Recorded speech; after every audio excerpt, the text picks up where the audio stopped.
find the fucking... Oh, where is it? Oh, here it is. Right, okay, here we go. Right. Please, everyone, be seated. Dearly beloved, we are gathered today to pay our final tribute of respect to that which was mortal of our deceased loved one and friend, the PlayStation Vita. To you, members of the community who mourn your loss, we especially offer our deep and sincere sympathy. May we share with you the comfort afforded by Sony's word for such a time as this. Do not let your hearts be troubled. Trust in Sony. Trust also in me.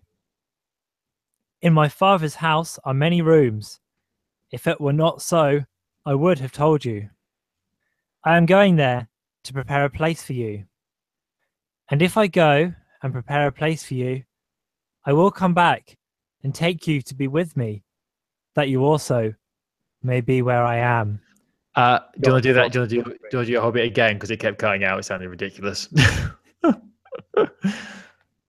Luckily, no one watches on YouTube, so it doesn't matter. Keep doing it. Keep going. Try again.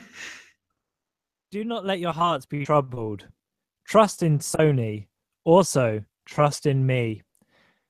In my Father's house are many rooms. If it were not so, I would have told you. Start again from in my Father's house. In my Father's house are many rooms. If it were not so, I would have told you. I am going there to prepare a place for you. And if I go and prepare a place for you, I will come back and take you to be with me, that you also may be where I am.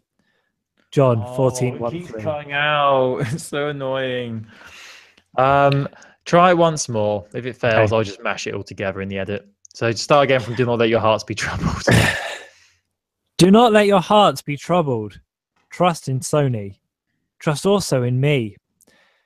In my Father's house are many rooms. If it were not so, I would have told you. I am going there to prepare a place for you. And if I go and prepare a place for you, I will come back and take you to be with me, that you also may be where I am. John 14:1-3. Maybe I'm sorry, I'm trying to make you do it again, but that was the worst one. Can you maybe turn off your video and try? I'm gonna and the other thing I'm gonna do is move my laptop slightly. Yeah. It's just because I want us to nail this opening. Yeah. I mean, it could be my internet. That's shit, to be honest. But oh well. It's annoying. Like it sounds so good, and then like it'll go silent, and you miss that whole section. Yeah. Right. So yeah, if you start from "Do not let your hearts be troubled," and I'll tell you if it cuts out. Do not let your hearts be troubled. Trust in Sony. Trust also in me. In my Father's house are many rooms. If it were not so, it again, for God's sake. After it, how about here's something. After each sentence, give like a 3 or 4 second pause, because that might give it time to jump back in again. Because it seems to cut out and cuts out every few words. So like when you get to a full stop, just stop for a few seconds, then go again. And that's behind the scenes people on YouTube as well. Do not let your hearts be troubled. Oh, he cut out at the beginning this time. Right, do it again. Come on. Do not let your hearts be troubled. Trust in Sony. Trust also in me. In my Father's house are many rooms. If it were not so, I would have told you. I am going there to prepare a place for you. And if I go and prepare a place for you, I will come back and take you to be with me, that you also may be where I am. John 14:1-3. It's so bad. Oh. What do you want to do?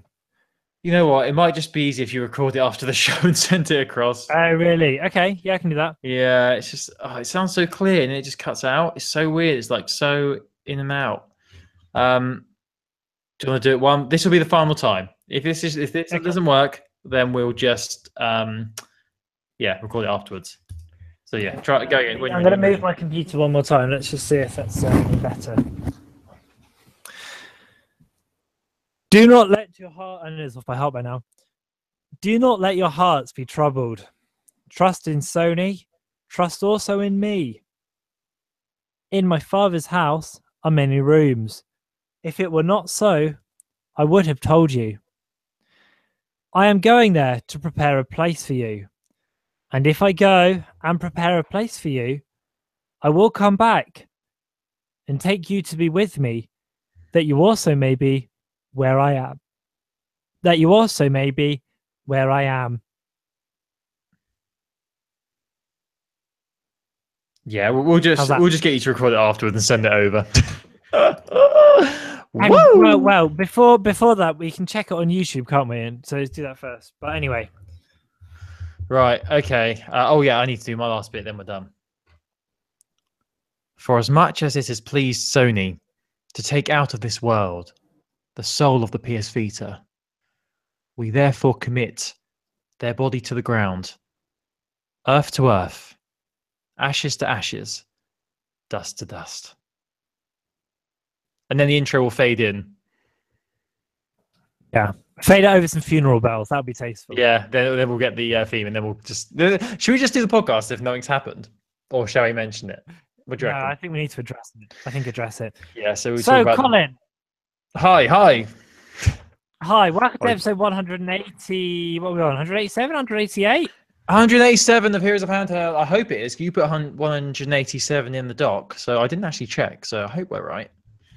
I think that's right. Colin. Yeah. Yeah, it is. Straight off, why are we having a funeral for the PlayStation Vita? Because, Christopher, I am so sad. I'm just sad. I'm fed up with all this negative PlayStation Vita news, all these developers cancelling their games, like all the negativity on Twitter, all the negativity on the Reddit for Vita. There's nothing positive on there anymore. You know, I thought I can take a lot of criticism. I can get knocked down, but I get up again. You ain't ever going to keep me down. I get knocked down. And I thought that for my pal, the Vita, as well. I still love the Vita. I'm still playing for Ambitious Says, for Pete's sake, and Killzone Mercenary. But then one news story came out this week, which really, it tipped me over the edge, unfortunately. So I think rather than prolong the PlayStation Vita's misery, it's time to put it to rest once and for all, give it a lovely burial, give it some nice flowers, do some nice speeches, get all the friends and family round to pay their respects, and just put it to bed, because the Vita can't deal with any more bad press. And Chris, I'm going to tell you what this news story is. And when I first read it, I didn't know whether to laugh or to cry, to be honest with you. I mean, I think you pointed this out to me, this news story, and we've spoken about this so many times before on this show. So this is about a game called The Banner Saga, which is a Viking-styled game by Stoic. It's been around for a while. It was first announced, it's been out for years. It might even come out in 2013, to be honest with you. But there's been a long-awaited Vita port of the Banner Saga, but it's all just been so quiet. Well, it's not been quiet, but it's all been, in terms of news of its release, it's just not happened. And since then, Stoic have released a blimmin' sequel. So the Banner Saga 2 is already out. So back in 2015, Stoic announced that they were putting the PlayStation Vita version on a back burner because they just didn't have the money or the time to focus on it, because they had all these different avenues for the Banner Saga. But then Sony came along, because there was a massive outcry on Twitter, social media, on Reddit, saying, oh, the Banner Saga is brilliant. It'll be perfect for the Vita. And Sony listened to this. So Sony came along and said, you know what? We're going to partner with you. We're going to give you any funding you need. We're going to help make the Banner Saga happen. But then it all went quiet again. And we've not heard anything since December 2015. And now it's July 2017. And an update on their website, the publisher Versus Evil, which is a great name, gave this statement. Unfortunately, after much work and resources, we've decided to cancel the project, and this is in regards to the PlayStation Vita port, and will not be bringing the Banner Saga franchise to PlayStation Vita. it's been in development for over 2 years. And Sony, when they took over the project, well, they didn't take over. When they took the lead and helped, and said they were going to help bring it to Vita, they gave it off to Code Mystics, who worked on it for more than a year. It should be, and they also said it should be stressed that the effort, time, and cost had far exceeded what was budgeted by all involved. So, yeah. It's not happening. There's a long statement on here. And to be fair, at least we've got a full statement where they've explained how, the money was an issue. They've explained how they struggled to get it to work well on the Vita, how basically they've got other priorities now. I mean, both Banner Saga games are on PS4, but it's just hilarious because this was cancelled. It was brought back from the dead. Now it's cancelled again. And I just think, rather than resurrecting people's hopes and dreams for the Vita, let's just let it die, for God's sake. Give it some dignity. Let it rest. Let it later rest. Please, let's just stop giving the Vita such a hard time. So we're killing it off. It's dead. It's dead to me. You just killed it off. It's dead. We did a beautiful eulogy at the beginning of this podcast. The flowers are in. We've had loads of cards. Thank you, everyone on Twitter, for your thoughts and your well wishes. We really appreciate all the support you've given us, because it is a really tough time, and I hope you can understand and support our decision and why I have officially killed the PlayStation Vita. It's dead. It's gone. It must be really hard as a fan, because so I know that the 3DS and the Vita aren't completely equatable consoles, but for the purpose of this analogy, they are both handheld consoles bought out by a major gaming company who also have interest in home consoles. And the way that Nintendo treat the 3DS compared to the way PlayStation treat the Vita is incredible, isn't it? And I know that's partly because the 3DS has sold more, but also it's sold more because Nintendo have been better at promoting it and at consistently bringing out titles for it. Whereas the way PlayStation treat the Vita is just like, and I know obviously there are still games coming out to Vita, but like the messaging from Sony has just been absolutely horrendous, to the point now where it's like Nintendo are still giving us games on 3DS. Pikmin came out last week, fairly muddy acclaim, but that's a big title from a big developer and it's a big franchise and it will sell well. Pokemon coming out later on this year. And then if you're a PlayStation fan, everyone who's playing, don't get me wrong, like the Vita audience are great and they're really intensely loyal to that product, but it's just so consistently getting knocked, isn't it? Yeah. And like we're a handheld podcast, right?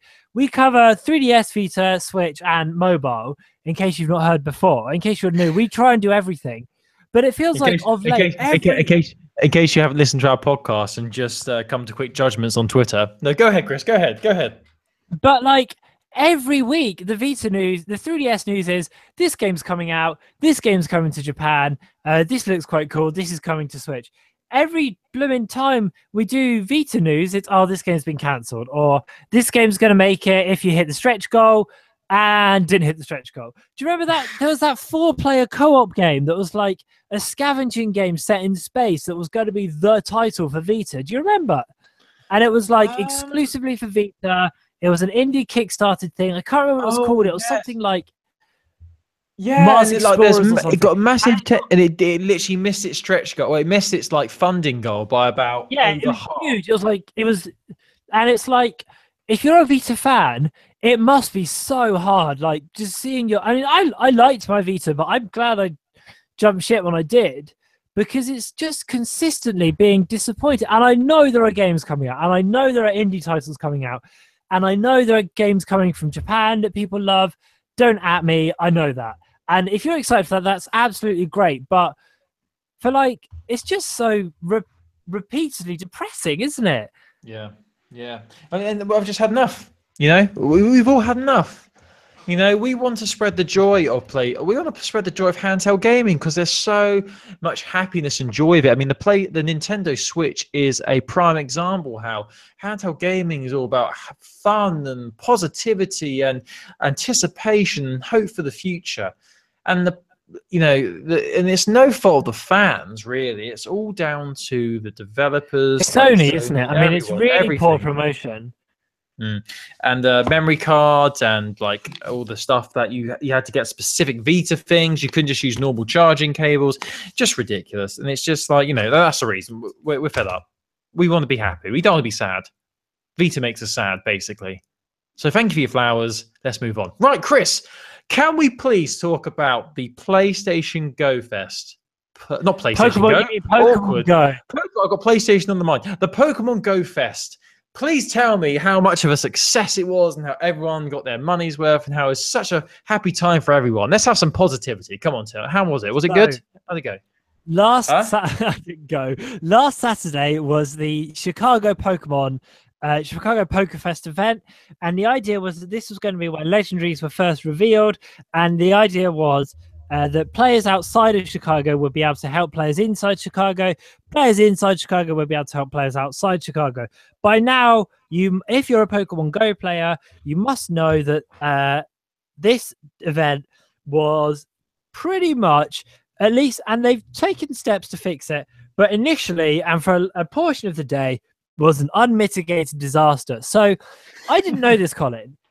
But at music festivals and things like that, so say you're going to Glastonbury will pay for a temporary like signal tower to be put up on the site, and basically that will be like a deal they've got with Vodafone or 3 or O2 or Verizon if you're in America. And the idea is that there's a bunch of people that are going to be here taking photos and putting them online. We've put this thing in the field so that you will get a boosted signal. And it's fairly, I understand it's fairly industry practice. And a sweeping report from Pokemon Go Fest was that these signal masts weren't put in place. So if you are on certain networks and went to Pokemon Go Fest, you couldn't connect. And when one of the higher ups at Niantic came out, people weren't chanting, "Hooray, Niantic are here." They were chanting, "This game's broken. We can't play." Have you seen the video? It is so hard to watch. It's so bad. I feel so sorry for the guy. John Hanks, his name, the CEO of Niantic. Oh, it's horrible.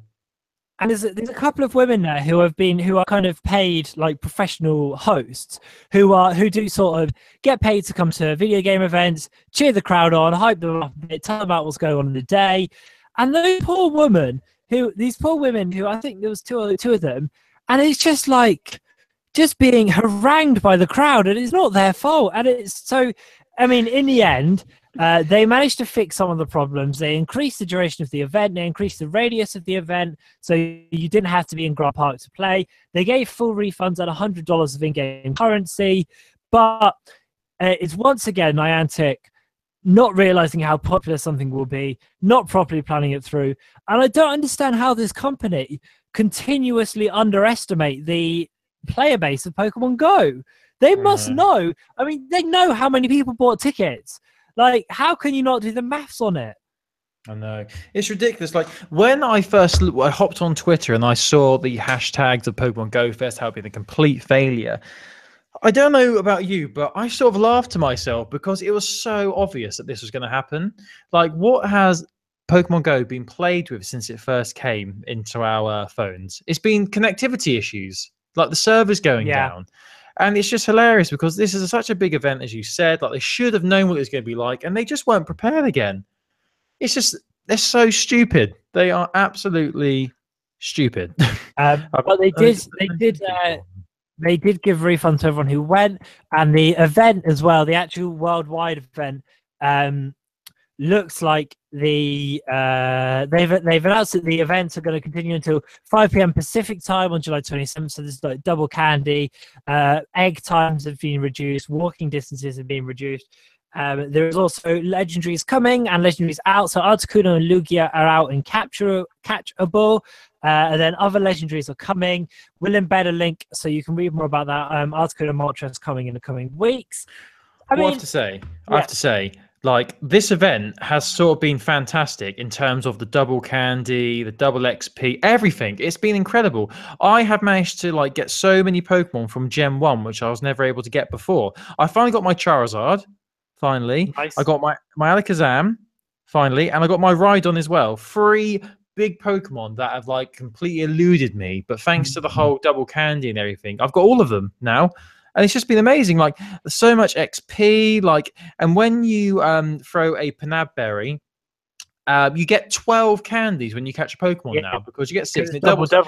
Amazing, absolutely amazing. And I'm working my way towards Muck now, so I'm slowly going through to all these ones. So I don't know about you, but over the past week I've been playing Pokemon Go more than I have since probably last year when I was obsessed with it. I've honestly been loving it. This event is brilliant, and I'm going to be sad when it goes, because double everything is just brilliant. And I swear there's more Pokemon spawning everywhere as well. I don't know if that was part of the deal as well. Yeah, there are. The thing for me that's been really great has been reduced egg distances, because eggs take a third of the distance to hatch now. So they've gone from a 10k will now hatch in 3.3k, or a 2k hatches in, I think, 0.7, which is so good. Like, because if you say you're walking like 5k, which is just under an hour, you can hatch so many Pokemon. Like, I'm really enjoying the event. And I really hope they actually extend. I don't know if they will, but I'd love if they extended it again.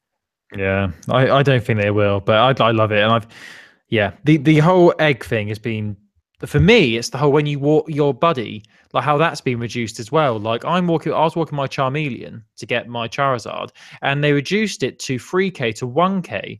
So I was able to get like the last few candies so easily. It's just great. So silver linings and all that, I guess. But the whole event itself was a bit of a failure, and it was hilarious because it's cringe as anything. We've got to put a link. I think, did you say we're going to put a link to the booing of the Niantic scene? And one thing I would say as well is, if you were there, we would love to hear from you. Send us an email, hereishandheld@gmail.com. I don't know what our Chicago listener base is like, but if you were there, do get in touch, because it would be so good to hear how it was from POV. Are you happy that Amber and Kem won Love Island?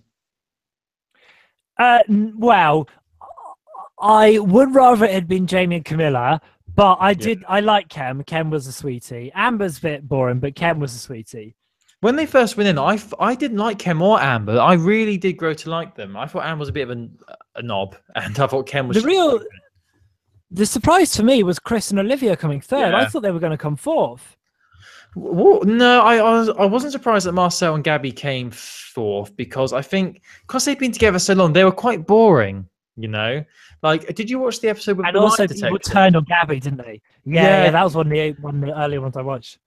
Oh, when she was like planning on saying "I love you," but then the lie detector said that she was telling the truth when she said she didn't love Marcel. Oh, so good, great TV. But the best thing about Love Island, if you've not watched it, Love Island is just great, terrible TV. But what's the best bit has got to be the memes. The memes. Have you seen that meme of Chris just staring up at the ceiling in bed with his arms folded? Yeah, I love it. I love the meme of Olivia flipping into the pool as well. Yeah, the GIF is brilliant. But yeah, I actually really enjoyed Love Island this year. I'd heard about it in previous years, but never watched it. But I really got into it this year. And I think a lot more people did get into it this year. So yeah, excited for next year. Anyway, right, let's move on. Let's talk about some more gaming news. So I'm really interested. I think you've been playing Splatoon 2. I can't remember. We haven't spoken about a couple of weeks, have we? So what are your thoughts on Splatoon 2 then? So Splatoon 2 came out last Friday. I've been playing it a lot, actually. I'm really digging Splatoon. I liked the first one a lot. Obviously hampered by the fact it was on Wii U, made it kind of not... I mean, it was a really good game, but I don't think it got the pickup it deserved. I don't think it... I mean, they continue to support that game for ages as well, but I really like the first one.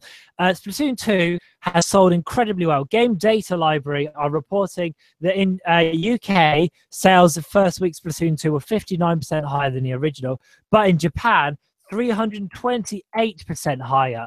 It's the best-selling Nintendo Switch game in Japan, according to them, and it's sold 670,000 units. Now, it really, like, Splatoon is a fantastic game. Splatoon 2 is even better because it's such a good concept, right? It's a first-person shooter, but Nintendo-ified in this kind of wonderful WASI environment. The games are a really good length. If you're losing, it doesn't feel too overwhelming. You can just quit, not quit, you can just end the game and another one starts. If you're winning, it's great, and then you're chasing that high immediately on the next round. The gameplay is just super smooth. The controls are great. The real surprise for me is a co-op mode that's called Salmon Run, which is like a wave survival affair, which is basically, Colin, Yeah. You play on this island, and you're surrounded by sea. And then as the monsters come in, they come out of the sea. You have to paint your ground different, your ink color, so you can travel around easier. You're trying to kill them. You're trying to collect boss eggs. It's this superb mode. My one criticism of Splatoon 2, which I think I can understand why it's in, but is just one of those frustrating things, is that the online, the maps are on a 2-hour rotation, and if you have the app on your phone, if you go on to play the game, it will tell you which maps are in rotation. So it will say, currently we're playing on like it's not just one map, is it? It's not just one map on rotation. Is there multiple maps on rotation? There's two maps every, I think, 2 hours, but they're good. Like they're good. Like the gameplay is so fun, and I think 2 hours is a really good time because you can learn the quirks of the map in a really good space, and then it changes every couple of hours. But the best mode, which is Salmon Run, if you want to play online with strangers, if you want to play online with strangers or with friends, isn't always available online. It's only set during certain times because they want to make sure everyone's playing Turf War as well, which is the main mode. And that has really frustrated me because I love Salmon Run. Like, for me, that is the game. And like, I can only play it on local multiplayer. I can't play with people online. I mean, I hope they patch in is that you can schedule, if you could schedule your own friendly Salmon Run games online, that would be the way to do it, I think. And if there is a way of doing it, I've not been able to find it, but that is my criticism so far. It's a really stellar game. It also launched with the Nintendo app for smartphone, which has been fairly universally panned. I don't think it's terrible, but it is clunky to use. And the weirdness is that you're never sure which options you're meant to do when you're setting up a social game. You're never sure which options you're meant to do on the app versus in the game. But as we all get used to it, as we'll practice with it more, it'll be better. Voice chat is done through the app. A lot of people don't like that. I kind of don't mind it, but I've not used it that much. But the actual game just is top marks. Top marks. I bloody love it. I think it's great. I think it's a stellar game. And if it continues to be this fun through the rest of the year, and if they can fix a couple of the scheduling tweaks, it will be my game of the year. It's so good. Wow. I love it. I adore it. I really want to check it out. I mean, I knew Splatoon 1 was very well received when it came out, but I've seen so many interesting tweets and things online about Splatoon 2. It looks so much fun. So yeah, it's just, I'm definitely getting a Switch, but when? That's the question. So many good games on there now. Can't wait. I'm glad you've been liking it as well. That's high praise. So you're thinking it could be, you could be rating it or ranking it higher than Zelda? I love it. Yeah, because I mean, okay, it's been less than a week. It might be that it gets rubbish, but the thing with Zelda's this wonderful, beautiful open world. My voice is going, can you tell? It's a wonderful, beautiful open world. Love Zelda. I think it's really good, but for me, the stuff that's great about Zelda is also great about other games. Like, is great about Horizon Zero Dawn. Is great about I only played Far Cry 4 this year, I think. Whereas the stuff that's great about Splatoon is exclusive to Splatoon. I've never played a game like it. Whereas I feel like I have played games like Zelda. So I think that's the difference for me. It's wonderful, Colin. I would really encourage you to seek out a Switch and buy it so you can play Splatoon with me online.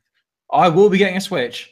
Just wait. Have you been playing it on the handheld mode or on a TV? A bit of both, mainly on handheld mode because that's easier for me. I've played it on the TV a bit. Obviously, it looks great in both. It's slightly smoother on TV, but handheld mode is the same. And aiming with the motion controls could be shit, but is actually really good. Yeah. Oh, cool. Well, I'm glad you're liking it. I thought you were going to give it high praise. I've seen all your tweets about it this week. So, yeah, I'm not surprised about that. Yeah, I love it. Can I give you another bit of Switch news whilst we're doing Switch? Then I'll stop. Is this the one where you're literally going to cream your pants over? Yeah, it's another Gene Creamer, Colin, because there is a British co-op game set in a kitchen called Overcooked. It's made by published by Team 17. It's an incredible, stressful, horrendously fun and addictive co-op experience, and it's coming to Switch tomorrow if you're listening to this on Wednesday, today if you're listening to it on Thursday. It comes out with all the DLC, Hasty Rumble, You can play on couch co-op with up to 4 of you. I imagine you can play with Joy-Con. I've not got it yet. Overcooked is so much fun, and I think it's really going to suit the Switch. Yeah. I just don't get it, mate. I know you're obsessed with it, but yeah, I just don't get this sort of game. Huh? Have you played it? Say again, pal. Say that again. Have you played Overcooked? I have not played Overcooked because you have to pay for it. I don't pay for games. Come on. We've said it's digital only as well at the moment, but hopefully they'll do a physical release. Yeah. Cool. Right. So I'm done with that. Let's move on. Have we got any other Switch news? No, you go. Well, I'm going to talk about a dead system now, and that's the PS Vita. Got 2 bits of news I quickly want to mention. We've got the August PlayStation Plus titles for Sony devices. If you are a PlayStation Plus subscriber, which you have to be if you want to play online on the PS4, we have some games for you, which you can download for free. On PlayStation Vita, we have Downwell, which I remember when we spoke about this, must be a couple of years ago now. It's a really dark, creepy little dungeony. I don't know if it's really a dungeon game, but basically you're dropping down this massive well, which is why it's called Downwell, and you have to collect things and kill enemies as you go down. It's a very dark and quite a twisted art style to it, and it just looks very formidable. You know, it doesn't look. It's probably a complete. If you have you look in the dictionary or whatever for the complete opposite of Splatoon, you'll probably see Downwell. Complete opposite, really dark colors, like really quite creepy, and it's just very strange, but that's free on PlayStation Vita. And also a game called Level 22, which I am not familiar with. I mean, this game came out in 2016 for Vita, but we must have spoken about this, but I really can't remember it. It's described as a stealth game set in a merciless and frenetic world of work. And oh no, actually I do remember talking about this now because I remember these weird features. So it features the fact you can hide in closets, crawl through air vents, sink along the walls. Nobody must spot you. Use everything in your reach to get to the end of the level. Hide behind. Oh, so you got to basically hide behind things to get out of work, or whatever. So yeah, it's a really interesting idea. It's quite a colourful. Let's go look at the art store in the game. Actually, let's have a look. Oh, it looks very cool. It looks very Habbo Hotel-y, which I'm all for because I loved Habbo Hotel. If you don't know what Habbo Hotel is, Google it. If you're too young, you missed out because Habbo was amazing back in the day. It was the. Did you play Habbo Hotel? Not really. I know about the memes. Oh, it's so good. I even spent real life money. I had like the sofas. I was part of the HC club. I had a game room. Man, it was good times. Spending my days in the hallways and in the welcome lounge. Oh, if anyone out there used to play Habbo Hotel, please let me know. I'd love to, just know that I'm not the only one who was obsessed with Habbo. Anyway, Level 22 and Downwell both free on PlayStation Plus for August, which is very exciting. One more bit of news, and this seems to be just like the PlayStation Plus announcements. These bits of news seem to be like regular things. Minecraft is still a thing, which you can play on all your devices. And another update is available for Vita and also the other Sony devices. Update 1.55 is now available. And in this update, you get added canyon, a free glide track, added biome settlers 2 skin pack, added terracotta and glazed terracotta layers to tumble, improved performance in solo glide when restarting the level. Totem of Undying now also applies fire resistance 2, and loads and loads of fixes here. So if you want to read the full list of updates, we'll put an article. We'll put a link and details in this week's episode of the podcast. But that's it from the dead console. That is the PlayStation Vita. Chris, can I just say that I've been playing Killzone? I'm talking about a dead console again. I've been playing Killzone Mercenary, and I've been playing the contracts you can do in there, where you play levels and you have to do certain things in the level, like you have to kill a certain amount of people, get a certain amount of headshots. Really being enjoying that. Killzone Mercenary is such a fantastic game. It's easily the best Vita game ever created. Chris, what else you got for me? Lay it on me. Killzone Mercenary is really good. I kind of miss that game. Only 2 little bits of news is that, first of all, we have a new Metroid game coming, well, a re-release Metroid game coming out later on this year, a re-release of Metroid 2, and they have announced the amiibos. Oh, my voice is horrendous, isn't it? Yeah. Sorry, I'm really sorry. That's horrid. They've announced the amiibo support for it. So this game comes out in autumn this year, and there is some mixed support depending on which amiibos you scan. But basically, Samus, Zero Suit Samus, and Metroid from different releases of the amiibos will give you different packs and different in-game weapons / reserve tanks. We'll embed a picture because it's the Metroid fans Twitter who have done all the work on this one. So do have a little look at that. The only other bit of 3DS news is that the Professor Layton game comes out in October. And it's a Layton's Mystery Journey, Catriel and the Millionaire's Conspiracy. It is currently out on iOS and Android, but it comes west in October. It's $15.99 on the App Store and stuff, but we will be getting a release on the 3DS in October, so do keep your eyes peeled for that. And I'm very excited for that. I really like Layton games. I haven't played it on Android because that's quite expensive, but I would give it a try on 3DS. Do it. I only realised recently that there's a sequel to I've forgotten the name of it. Valley. The mobile game everyone loved. What's it called? Silicon Valley. The big valley. What was it called? Is it Echo Valley? No. What was it? Oh, the game that was on mobile and everyone loved, and I played it as well, and it was great. What was it called? Valley iOS. What's it called? Monument Valley. That's what it was called. There's actually a second one out now, Monument Valley 2. And this sort of flew by me. I didn't even realize this was a thing. So yeah, I need to play that. I want to play Monument Valley. I never actually finished Monument Valley 1. It's a great game though. Cool art style. Right, so Chris, should we wrap things up? Shall we wrap it up in a nice bow and be away? Yeah, do you have anything more to say about the death of the PlayStation Vita? Well, we need to head off to the wake because they're serving drinks and nibbles, so we need to get there quick. I think they've got nice canapes and champagne as well, so we need to. I need to get this tie off as well. You know, I don't really like wearing ties, to be fair. I prefer funerals to be more casual. You know, it's annoying, itchy shirt as well. Anyway, so thank you for listening, everybody. We're Heroes of Handheld, and we still love handheld gaming. We just hate the negativity towards the PlayStation Vita. We just want positive news. We just want to put out its misery. Please don't judge us. Chris, how can people listen to us on the web?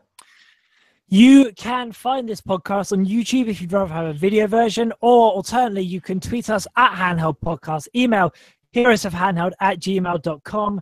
And we've got a Facebook page as well. Search Heroes of Handheld. Heroesofhandheld.wordpress.com is where you can read the article, click the links. And if you think the PlayStation Vita is dead, let's talk about it. Email heroesofhandheld@gmail.com. We'd love to hear from you. Get in touch. And if enough people can, you might be able to convince Colin, but I don't know. He seems pretty bad on it. Oh, Chris, we've not even mentioned the fact that The Wolf Among Us 2's been announced. Oh, that's a jeans creamer for you. Yes. Oh, did you see the video where they announced it? It's so good. I'm so happy. Voice of Big B. Honestly, it must be their most requested game ever. Because The Wolf Among Us is, in my opinion, and a lot of people's opinions, the best Telltale game. It was great. Such a great story, great characters. And I can't wait for the second one. And they've also announced the last season of The Walking Dead. And also, what was the other one we got season 2? Was it Game of Thrones? Was it Batman? That was it. Yeah, so those games are all coming, which is cool. Did you ever play the Batman Telltale game? I'm playing it. Oh, you did, didn't you? Not at the moment. Oh, okay. Thanks for waiting. Cheers then. I need to actually play it. I need to see how much it is. Maybe get it on the cheap. Right, so that's exciting. Telltale, amazing. So yeah, what Chris was saying, if you've got thoughts on the death of the Vita, please let us know. Continue what you were saying, Chris. Continue on. That's it. That's me done. That's me done. Done. Go ahead. Remember that. Go ahead. Anyway, thank you for listening, everybody. We'll be back next week, same time, same place, probably, unless we can't be bothered. But we'll be back next week. Thank you for listening. Goodbye. Do you want me to read that thing one more time?